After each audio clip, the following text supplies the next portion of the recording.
people are saying on Twitter and take that as the sole voice of our customer for our brand. Some of the things we need to be careful about is that the sentiment in social media is not necessarily always representative of what the real sentiment is.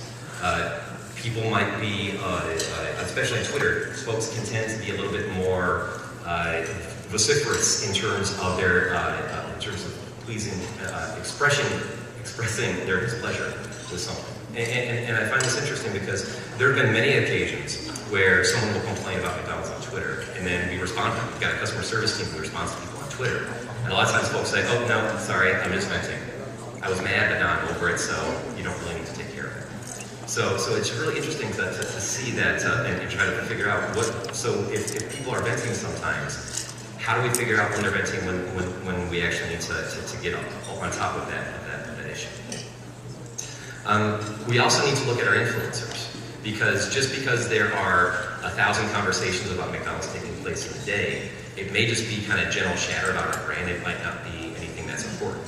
As opposed to, okay, there are only 5 conversations about McDonald's this day, but 5 of those were from top-tier bloggers who are complaining about our brand. Then we need to understand the different weight of those issues. So after we have set up our monitoring tools and we've been listening, we continue to listen to understand how things are changing, then our next step is to set up social programs that support our communities. McDonald's is a brand that has a lot of different Hispanic-focused programs. And so rather than building something big and different from social media, our first step is to say, let's look at these programs and then let's look at ways that we can make them more social. I'll talk a little bit more about that in a second. We also do this through pilot programs.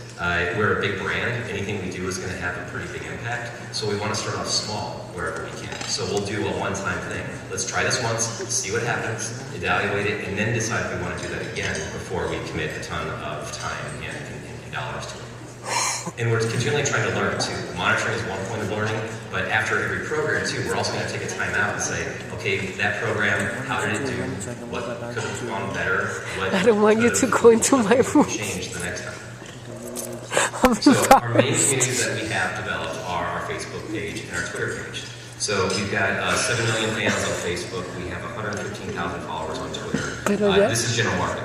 And right now we're looking at, okay, so we've got that piece there, and we've done Hispanic content, we've done in-language content for specific programs in both areas. What is our next thing? So do we set up a Facebook page that is specific to some of our Hispanic programs? Do we set up a separate Twitter page? And so and it's something that if we do that, then we want to apply the learnings we have from the general market, but with the very, very specific understanding of the differences of I'll give it to you. Just go and don't look.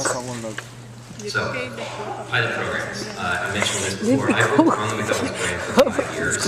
I started off literally 5 years ago with a blog that was Can it be after this or takes a while? so I can McDonald's. Let's do a blog for 30 days. After 30 days, we'll shut it down and go back to house. So that way, we can put our toe in